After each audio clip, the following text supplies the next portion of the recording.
ada yang kurang dipahami, silakan interupsi saja ya. Hari ini kita akan belajar tentang pewarisan sifat. Kalau teman-teman di pikiran teman-teman tentang pewarisan, ini di gambarnya ada bayi-bayi. Pewarisan sifat itu apa?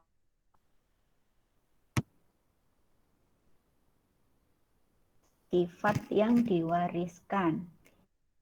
Kira-kira ada yang bisa menepuk, ada yang sudah pernah belajar tentang pewarisan sifat. Silahkan.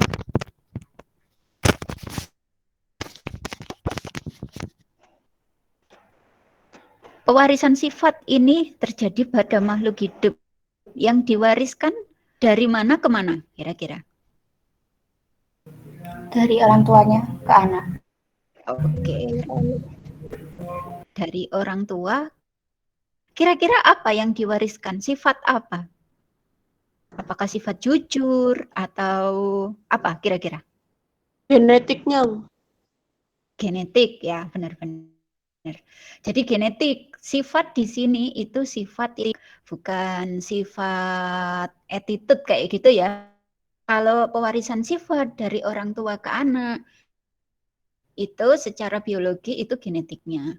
Kalau nanti sifat-sifat yang berkaitan dengan anak itu dibentuk oleh pola pengasuhan, kemudian oleh lingkungan pergaulan, itu ya. Jadi kita pada sifat-sifat yang diwariskan. Sifat apa sih? Nah, ini ada bayi kulitnya gelap, ada bayi yang kulitnya terang. Nah, mungkin nggak? Misalkan bapak ibunya itu dua-duanya kulitnya putih, anaknya kulitnya hitam, mungkin nggak menurut teman-teman? Enggak, Bu. Tidak. Enggak. Ada nggak yang di keluarganya ibunya putih, kok aku hitam ya, kayak gitu. Atau bapak ibunya putih, bapak ibunya hitam, kok adiknya putih misalkan, jangan-jangan dia bukan aneh. Nah, dari sini nanti ketika teman-teman sudah tentang pewarisan sifat, nah teman-teman akan tahu jawabannya. Oke, nah ini, apa itu pewarisan sifat? Sifat adalah proses ketika informasi genetik, benar tadi ya, informasi genetik dari orang tua ke anaknya. Nah, materi genetik ini yang bertanggung jawab dalam pewarisan sifat, di mana dia disimpan dalam suatu organel yang namanya kromosom. Di dalam kromosom itu ada yang namanya gen. Nah, di sini dapat teman-teman, bapak ibunya berkulit gelap, yang cowok ini kulitnya juga gelap, adiknya merah.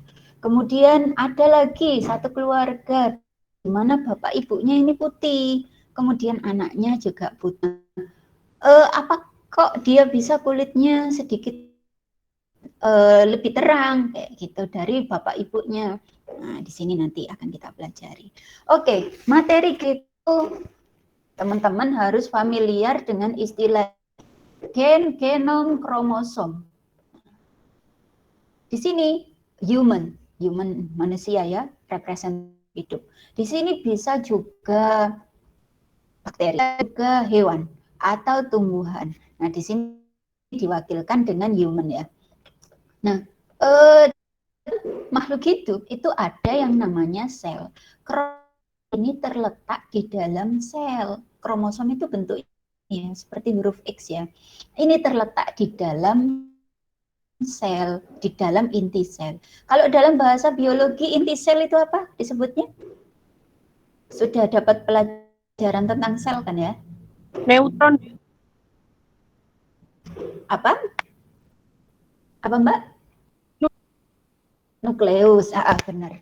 Nukleus, teman-teman sudah belajar biologi, nyebut inti sel, nukleus. Nukleus itu inti sel di dalam sel makhluk hidup. Kalau neutron itu biasanya inti atom, gitu ya. Sama-sama inti, cuman di biologi itu istilahnya nukleus, benar. Nukleus ini ada yang namanya kromosom. Kromosom ini bentuknya X. Kromosom kalau diurai atau dipretel, bukan dipleteli ya, diurai dalamnya ini, itu ternyata di dalamnya itu ada berjuta-juta materi, bahkan bermiliar ya. Dia tersusun atas nukleosom, ini pokoknya kalau depannya ada nu, itu berarti inti, bulat biasanya. Nukleosom, di dalam nukleosom itu dihubungkan atau ada talinya ya. Ini namanya benang histon. Lebih kecil lagi diurai, itu ada tersusun atas gen. Nah, gen inilah yang nanti mewariskan sifat. Apakah itu dia tinggi atau tinggi badannya, kulitnya terang atau kulitnya gelap, kemudian rambutnya atau rambutnya lurus. Nah, ini gen. Gen ini yang kenapa kok gen bisa menentukan? Gen ini ada yang namanya DNA. Sudah tahu? Ada yang belum tahu apa itu DNA? DNA ini tersusun atas basa nukleotida. Basa nukleotida ini adenin, guanin, sitosin, timin, atau biasanya nyingkatnya itu ATGC gitu ya. Adenin, sitosin, timin. Nah, itulah yang dinamakan dengan DNA. Nanti ada lagi produknya RNA, tapi itu nanti teman-teman pelajari di kimia ya. Jadi di sini kita hanya bahas yang DNA-nya secara umum saja. DNA terdiri atas 4, adenin, guanin, timin. Nah, ini DNA itu sudah ditemukan strukturnya dari abad ke-19, mendekati abad 20 ya ini. Tersusun atas 4 basa. Nah, bentuknya itu seperti ini. Tubuh teman-teman, DNA-nya itu berbentuk ulir kayak gini. Helix kalau dalam bahasa ini ilmiahnya itu disebut dengan helix. Terdiri atas 2, makanya disebut double helix ini ya. Ini tersusun atas gula, fosfat, dan basa nitrogen.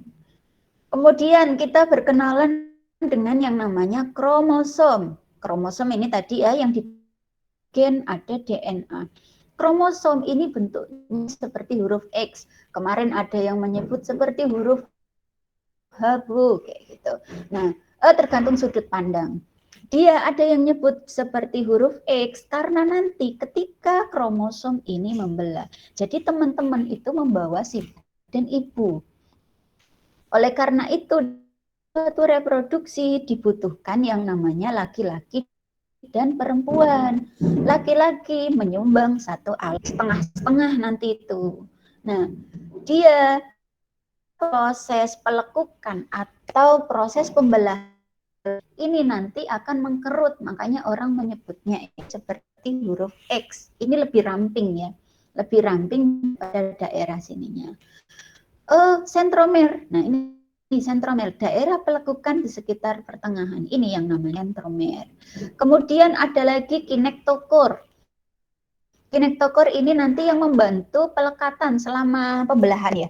Jadi nanti kalau mau terjadi pembentukan gamet, ini selnya akan membelah. Jadi kromosomnya juga akan di sini ya. Kemudian ada yang namanya telomer, itu bagian ini, bagian tangannya ini. Ini telomer. Nah, di telomer inilah yang membawa sifat-sifat yang diturunkan dari parental atau dari orang tua ke anaknya nanti. Jadi kalau misalkan telomernya ini rusak, patah misalkan ya, karena ada radiasi, ada terkena radioaktif, nuklir, ada patah, nah itu nanti akan menimbulkan ketidaknormalan. Dalam bahasa umumnya itu kecacatan ya, tapi di sini kita sebutnya tidak normal gitu. Tidak normal dari manusia atau makhluk hidupnya. Nah, ini gambarannya ya, tadi sudah. Ini normal human karyotype. Berarti di sini kalau saya tampilkan gambar ini, itu apa sih, manusia, hewan, atau tumbuhan? Dia, Bu. Manusia, benar. Berarti manusia itu punya berapa pasang kromosom? Ini ada berapa pasang kromosomnya? Coba, ada berapa pasang? Sudah kelihatan? 22. 20? 22. 20. Yang ini apa? Seks kromosom. Ini termasuk kromosom. Benar, 22 itu kromosom selain seks kromosom. Ditambah 1 dari female or male. Jadi di sini manusia itu punya ini 23 kromosom atau karyotype dari kromosom. 1 itu disumbai berupa seks kromosom. Jadi manusia yang punya 24 ada sih biasanya nanti menimbulkan apa ya, kelainan. Halnya manusia itu punya 23. 1 dari seks kromosom. Kalau laki-laki ya punya XY. Kemudian kalau perempuan itu punyanya XX kromosom. Ya. Nanti hewan atau bakteri atau tumbuhan punya kromosom. Biasanya semakin rendah itu justru kromosomnya itu semakin banyak susunannya ya. Hewan tingkat tinggi itu biasanya lebih sedikit untuk kromosomnya. Oke, nah habis dari kromosom kita kemudian beralih ke gen. Unit molekul DNA atau RNA dengan panjang minimum tertentu yang membawa informasi. Nah ini informasi inilah yang nanti menurunkan sifat. Gen itu terletak di mana? Terletak di lokus. Lokus itu ini. Lokusnya itu tuh seperti kamar-kamar. Nah, dia mempunyai pasangan pada lokus yang sama. Di sini lokusnya homolog. Jadi nanti dari ayah satu, kemudian satunya dari ibu. Ini nanti yang pasangan. Ya. Jadi dari kromosom itu tidak mungkin berpasangannya dengan kromosom 15 yang lebih pendek ini. Nanti berpasangannya itu dengan atau sama ukurannya, sama tipenya. Oke, gen. Kemudian DNA. Nah, ini DNA tersusun atas fosfat dan basa ini. Nah, di sini struktur DNA tersusun atas 4, ada timin, adenin, sitosin, dan guanin. Nah, ini dia tersusun untaiannya itu berupa head. Nah, adenin berpasangan dengan apa? Kalau dari gambar ini, adenin berpasangan dengan apa? Timin. Kalau guanin berpasangan dengan apa? Sitosin. Ya, sudah paham ya? Oke, saya lanjutkan di sini komposisi basanya. Nah, inilah kenapa kok disebut dengan double strand atau biasanya disingkat dengan dsDNA ya. Double strand DNA. Karena dia berpasang-pasangan. Ini tadi adenin berpasangan dengan timin. Guanin berpasangan dengan sitosin. Karena pasangan, makanya untainya itu ada ganda 1, kemudian 2 itu pasangannya. Makanya DNA itu disebut dengan double helix, double stranded. Aslinya ya DNA ya hanya 1 untai ini, 1 untainya. Tapi dalam kenyataannya dia berpasangan, butuh berpasangan, makanya membentuk dapilnya 2 untai ini. Jadi bukan untai. Nanti ketika dia beramplifikasi atau mengcopy, ini nanti akan membelah jadi 1 untai. Oke, nah ini saya kenalkan ada yang namanya plasmid. Plasmid itu halnya kromosom, tapi dia ada makhluk tingkat rendah rendah seperti bakteri. Makhluk tingkat tinggi nggak punya yang namanya plasmid. Makhluk tingkat rendah itu punya plasmid, punya juga kromosom.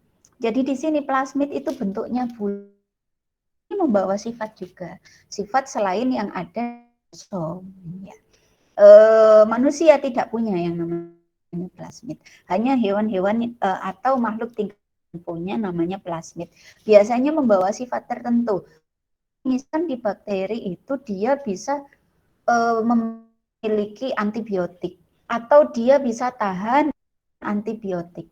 Makanya orang-orang yang ketika dia sakit TBC misalkan, nah butuh penanganan diberikan antibiotik dengan dosis tertentu dalam jangka waktu tertentu agar bakteri yang menyebabkan penyakit tuberkulosis itu plasmidnya lemah, bisa lemah atau bahkan plasmidnya itu karena tidak digunakan bisa rusak. Nah, tujuannya memang itu agar bakterinya tidak punya daya lagi terhadap sel paru-paru manusia di ini ya, di penyakit TBC. Makanya ketika pengobatan antibiotik misalnya saudara atau punya tetangga penyakit TBC, nah bisa diedukasi, nggak boleh sampai pengobatannya atau konsumsi antibiotiknya telat atau ditunda atau dosisnya itu tidak sesuai dengan anjuran dokter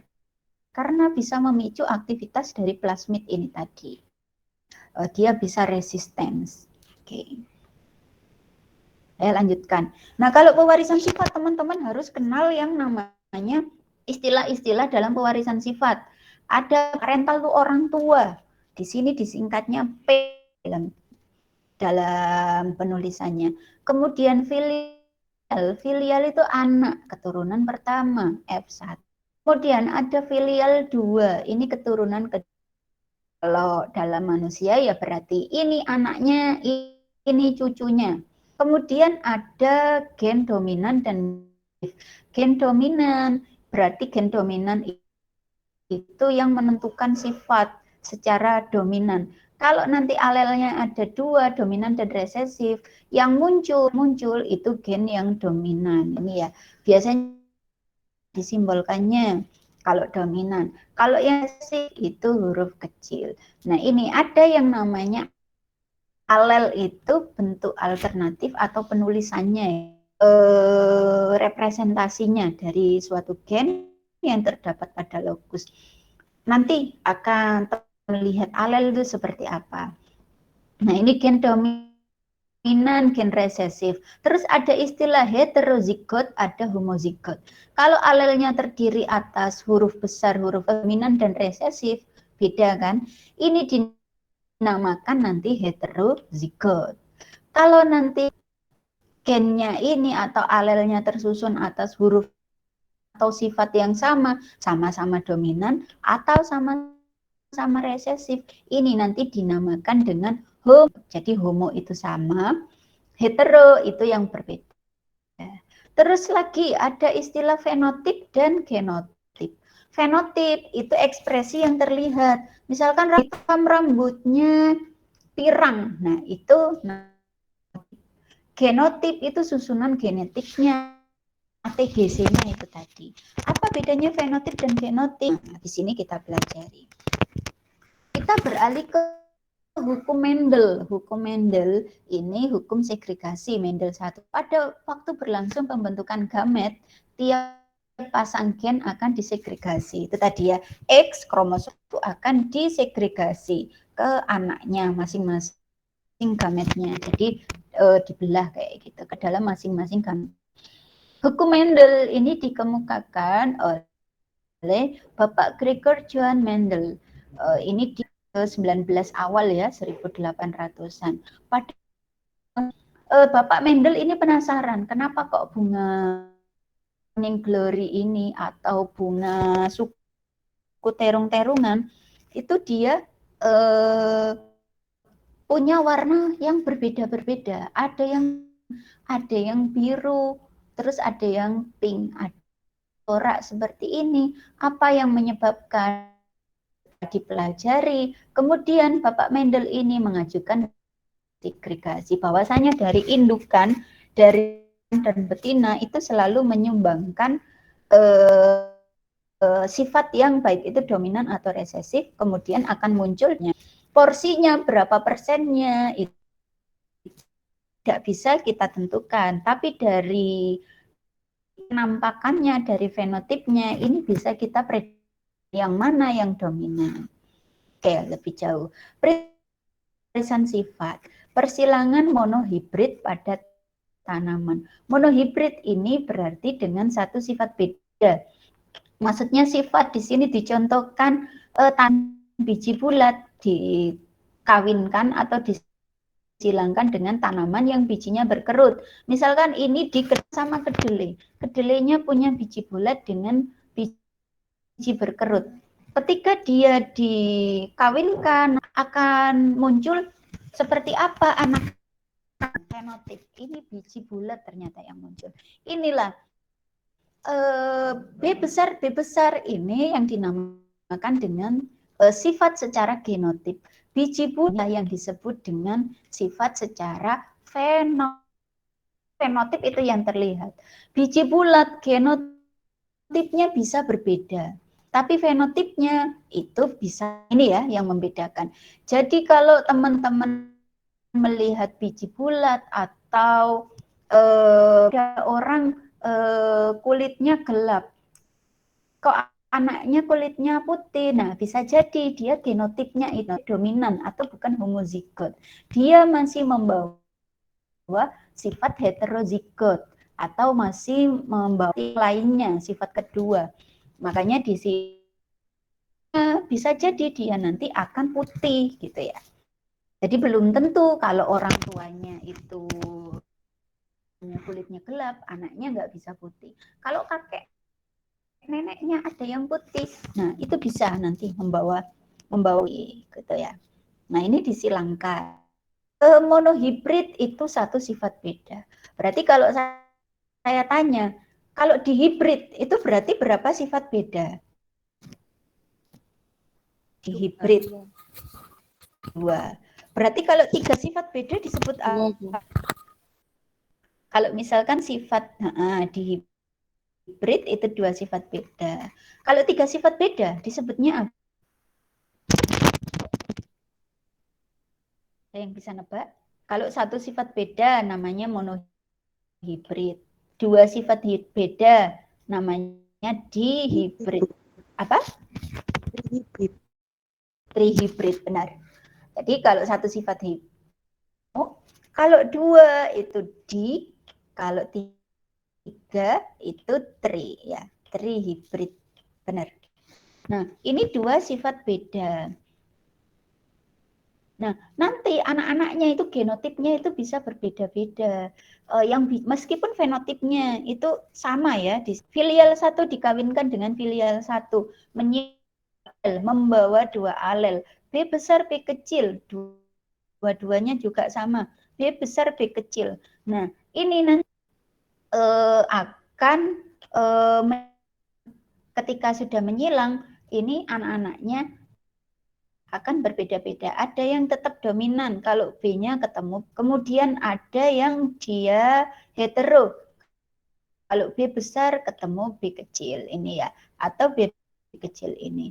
Kemudian dia membawa sifat resesif dua-duanya. Kalau B kecil ketemu B kecil. Jadi peluangnya selalu ada. Diminta, oh saya nanti mau anak yang putih atau anak yang hitam. Peluangnya ada. Bisa kita ambil, oh anaknya saya mau yang putih atau mau anak yang hitam. Jadi belum tentu. Atau misalkan mau cari nanti kalau sudah menikah, sudah mau menikah ya, mau cari pasangan yang putih aja biar anaknya itu nanti putih. Nah, belum tentu juga, bisa jadi seperti biji bulat ini, kalau dia membawa sif, nanti kalau misalkan bapaknya hitam atau bapaknya putih, ibunya putih, tapi dia masih membawa, kedua-duanya membawa sifat heterozigot ini. Nah, anak-anaknya ada kemungkinan dia akan hitam. Jadi anaknya hitam, bapak ibunya putih belum tentu itu bukan anaknya, gitu ya. Oke. Kemudian hukum Mendel 2, ini hukum pemilihan bebas. Segregasi suatu pasangan gen tidak bergantung kepada pasangan lainnya. Di dalam gamet tertentu akan terjadi pemilihan kombinasi. Nah, ini tadi tidak bisa kita tukar yang lahir itu apakah putih atau keturunan dari kedelai ini apakah yang bulat atau berkerut. Selalu ada peluang nanti berapa persen yang bulat, berapa persen nanti ada peluangnya. Nah, di sini terjadi pemilihan kombinasi gen secara bebas. Jadi bebas kita tentukan. Oke, ini tadi ya persilangan di hibrid benar. Kalau dua sifat beda, ini di hibrid. Persilangan galur murni kedelai misalnya di hibrida. Nah, dua sifatnya itu kuning dan halus, bijinya warnanya teksturnya halus. Dikawinkan dengan yang biji hijau, teksturnya keriput. Gimana? Biji warna kuning dan halus ini membawa sifat dominan, gametnya itu alelnya dominan. Kemudian hijau dan keriput ini bersifat resesif. Nah, ini nanti anaknya atau keturunannya, filialnya ini kedua-duanya G besar, G kecil, W besar, W kecil karena dikawinkan ya dari jantannya, setengah dari indukan betinanya.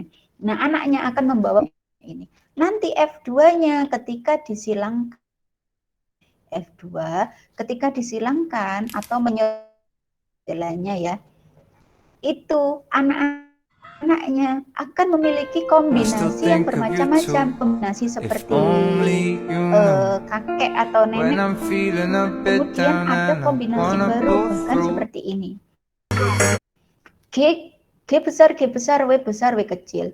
Kombinasi yang seperti G besar, G kecil, W besar, W besar. Secara fenotip dia sama, halus, kuning halus. Tapi dia secara fenotip ini sudah sangat berbeda ya. Jadi disinilah bedanya fenotip dengan genotip. Kalau fenotipnya dia bijinya kuning halus, belum tentu genotipnya itu sama antara biji yang satu dengan biji yang lain. Nah, di sini ada 16 kombinasi. Kalau dia memiliki dua sifat beda. Nah, ini ada 16 kombinasi genotip, fenotipnya ada 4. Ada rumusnya ini. Formulasi matematika silangan. Kalau monohibrid gametnya hanya 2. Misalkan tadi B besar, B kecil. Kalau dihibrid gametnya ada 4. Ini tadi ada GW, kemudian ada G besar, W kecil, G kecil, W besar, kemudian ada kecil, resesif ini ya. Nah, ini formula. Kalau trihibrid berapa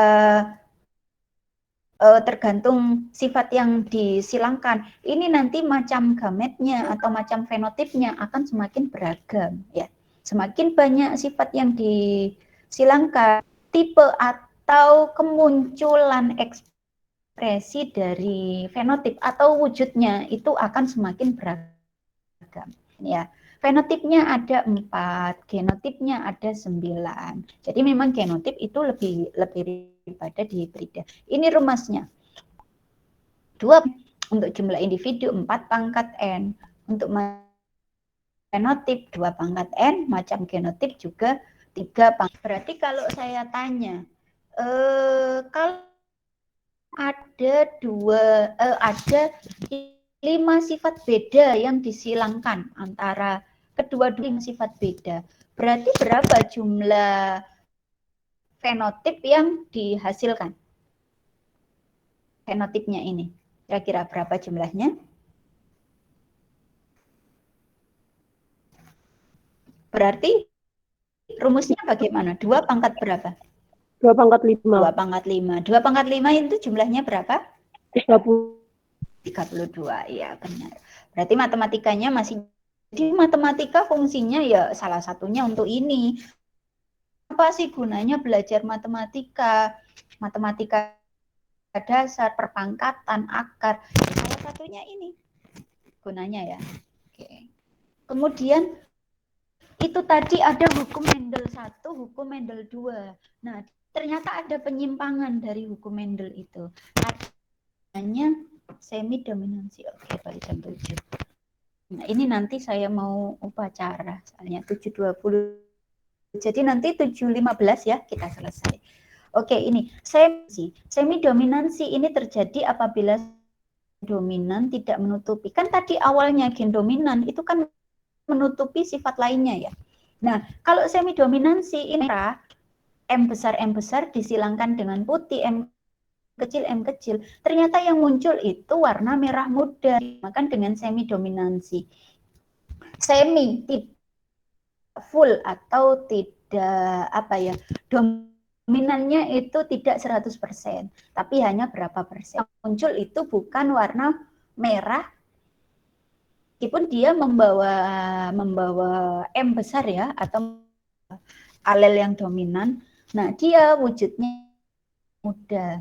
Tapi nanti kalau F1-nya disilangkan lagi, membawa M besar, M kecil, M besar, M kecil, dan putih, ini bisa muncul lagi, gitu ya.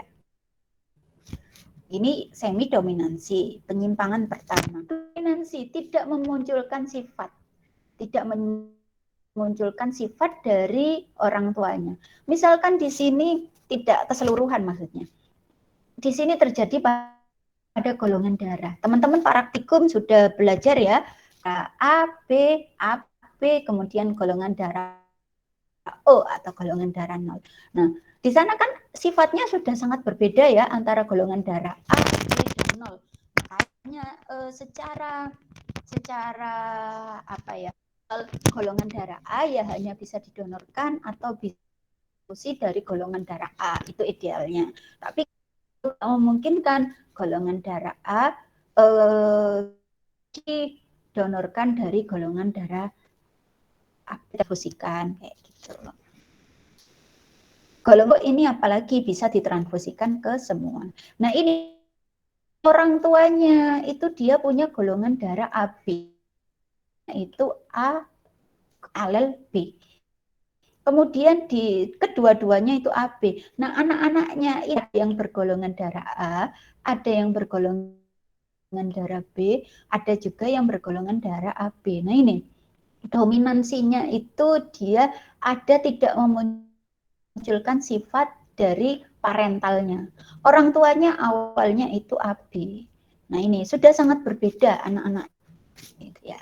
Kemudian gen letal, nah ini yang berbahaya. Gen letal ini dapat menyebabkan kematian pada individu homozigot atau embrio. Homozigot, homo tadi yang dua-duanya sama ya, membawa resesif atau dominan-dominan. Misalkan ini ayam redep. Ayam redep dikawinkan dengan ayam redep itu dia ayam yang dia punya ketidaknormalan. Dia kecil ayamnya. Nah, kalau letalnya dominan, jadi ada letal dominan, ada letal resesif. Di ayam ini bersifat dominan. Kalau ada huruf besar ketemu dengan huruf besar, nah ini akan menyebabkan letal atau kematian. Embrionya tidak terbentuk, telurnya tidak akan menetas. Ini ya, karena embrionya akan rusak. Nah, normalnya dia itu dia yang membawa gen resesif, dua-duanya homozigot. Untuk kalau ada satu pasang atau bersifat heterozigot ya, ini kalau ini masih tidak normal tapi masih hidup. Kalau dia zigot dominan, dia akan mati. Kebalikannya kalau gen letal resesif, kalau keduanya itu homozigot resesif, nah dia atau letal ini yang akan normal. Seperti itu ya. Nanti bisa teman-teman cari lebih jauh apa saja dominan gen letal resesif gitu. Makanya ketika dalam biologi ya ini kita akan takdir mencari pasangan itu juga kalau di negara-negara barat itu sudah sampai tahap dilihat karyotipnya itu tadi.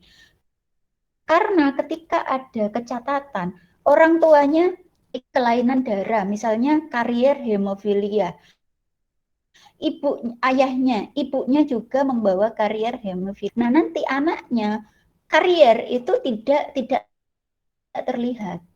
Jadi tidak sakit hemofilia, tapi anaknya nanti akan sakit hemofilia atau kelainan darah. Karena kedua orang tuanya baik dari ayah maupun ibu sama-sama membawa alel bisa memunculkan hemofilia. Nah, negara barat itu sudah mulai jadi pasangan ini dari ayahnya atau dari ibunya itu membawa kelainan enggak. Soalnya kalau membawa kelainan itu nanti efeknya terhadap bisa cacat atau bisa punya sakit tertentu. Nah, itu ya. Oke, saya lanjutkan. Ini contohnya. Kenapa ayamnya mati yang homozigot?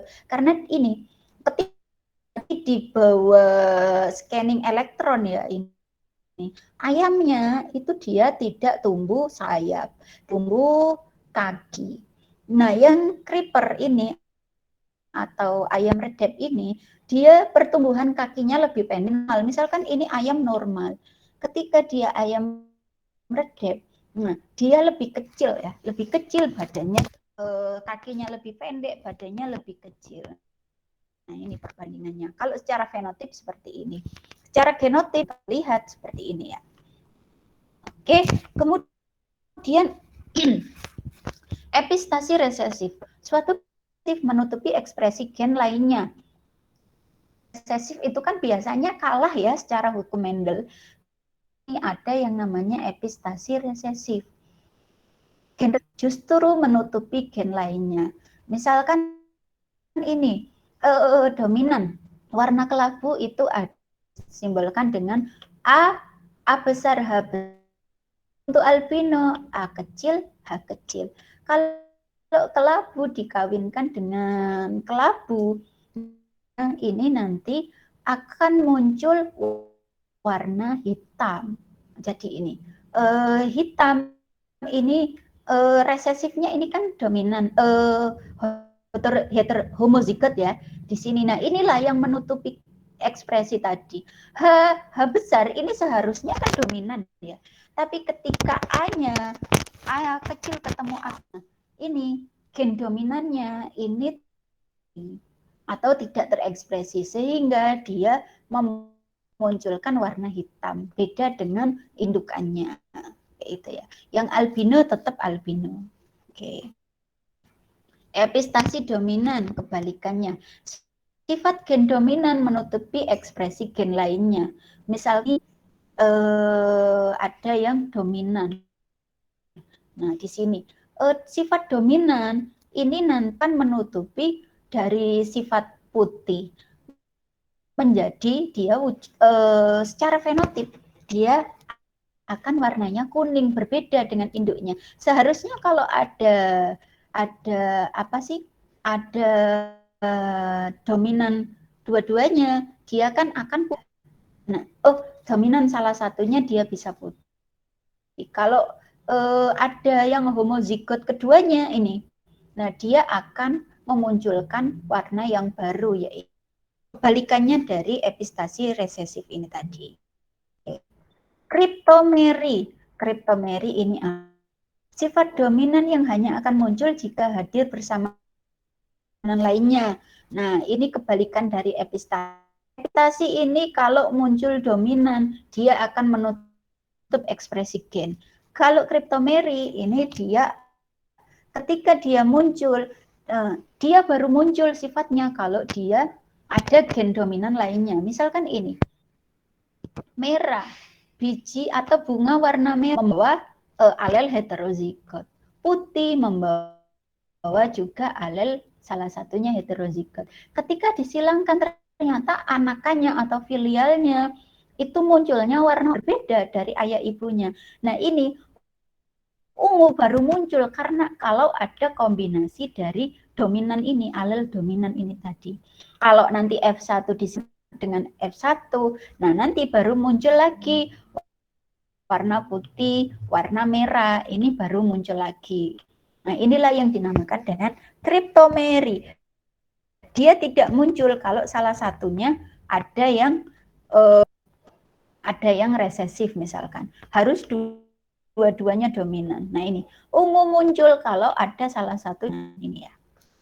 Oke, lanjut. Nah, ini menjelang terakhir. Oke, saya percepat. Ya ini mutasi terakhir. Mutasi itu apa sih? Perubahan secara genetik itu tadi. Fenotip tidak terlihat. Fenotip itu yang terlihat. Genotip atau secara genetika itu yang tidak terlihat. Susunan ATGC-nya itu tadi. Mutasi orang yang atau makhluk hidup yang termutasi ini namanya mutan. Kemudian menyebabkan kerusakan DNA atau menyebabkan mutasi dinamakan dengan mutagen. Nah ini mbak-mbak yang pakai kosmetik, skincare. Nah ada beberapa bahan kimia terkandung di skincare itu yang bisa menyebabkan mutasi. Itu bisa permanen, bisa juga sebentar. Nah, kalau misalkan kita konsumsi makanan-makanan yang mengandung atau dia bersifat radioaktif, lingkungan radioaktif, itu bisa menyebabkan mutasi. Kalau mutasi itu bisa menyebabkan.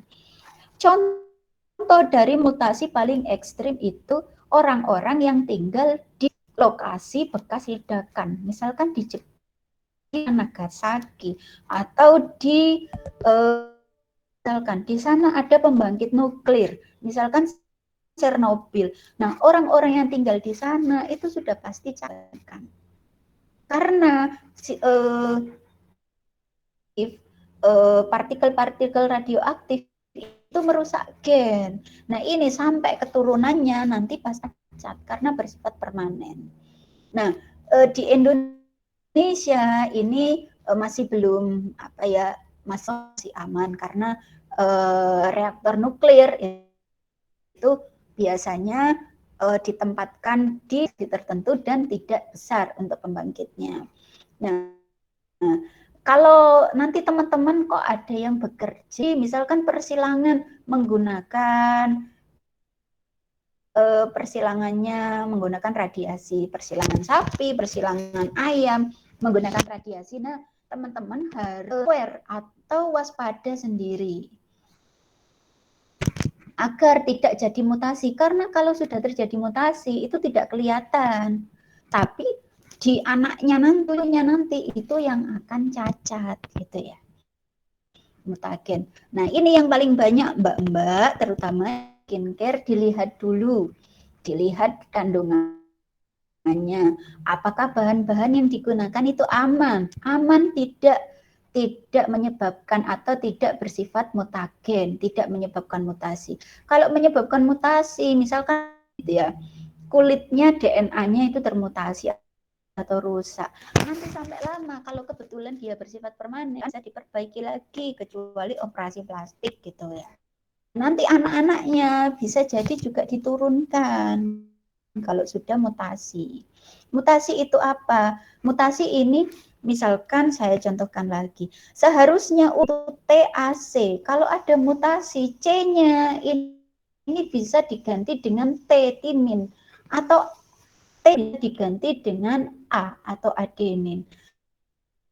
Belakang bisa diganti dengan guanin. Nah, inilah zat-zat mutagen atau senyawa mutagen itu bisa membuat itu kebingungan. Harusnya dia itu mengambil basa nukleotida C, tapi karena dia kebingungan ada zat mutagen tadi, dia mengambilnya C, dia mengambilnya A, mengambilnya G. Nah, inilah yang bisa menyebabkan mutasi. Mutasi ini dampaknya apa? Nah, protein kan itu akan berbeda. Misalkan ini awalnya Secara normal dia harus menghasilkan tirosin. Tapi karena ada mutasi kan asparagin ini ya. Tir itu tirosin, ASN itu asparagin. Nah, ini kan sudah berbeda sekali. Bisa menyebabkan misalkan sindrom Down, kemudian hemofilia, kemudian ada kanker darah.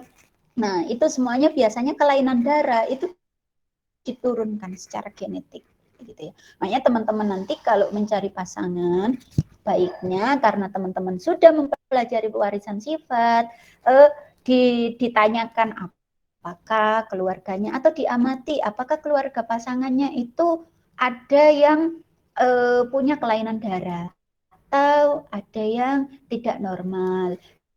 Nah, itu perlu dipertimbangkan. Jadi bisa jadi pasangannya itu masih membawa sifat itu tadi, sifat tidak normal gitu ya. Oke, mutasi ini ada 2. Oh, jatuh di 20. Ini nanti silakan teman-teman pelajari ya, substitusi, transversi, ini kali dibaca aja. Oke. Delesi ini kalau gennya ini terhapus atau gennya hilang, basa nukleotidanya dari yang awalnya 6 menjadi 4, namanya delesi. Ada insersi, ketambahan awalnya 6, ketambahan 2 jadi 8, ini insersi. Kayak itu ya, mutasi ada 3 tipe, substitusi, delesi, insersi itu tadi. Oke, sampai di sini materi untuk hari ini.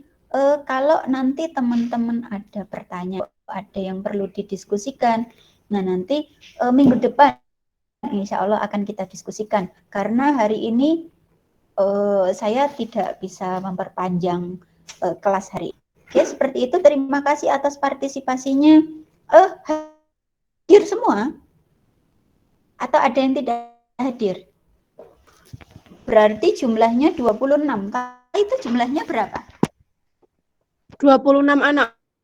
Oh, berarti hadir semua ya. Oke. Terima kasih. Makasih juga Mbak Mahani sudah dikoordinir ya. Terus oh ya. Tadi Mbak Mahani terus minggu depan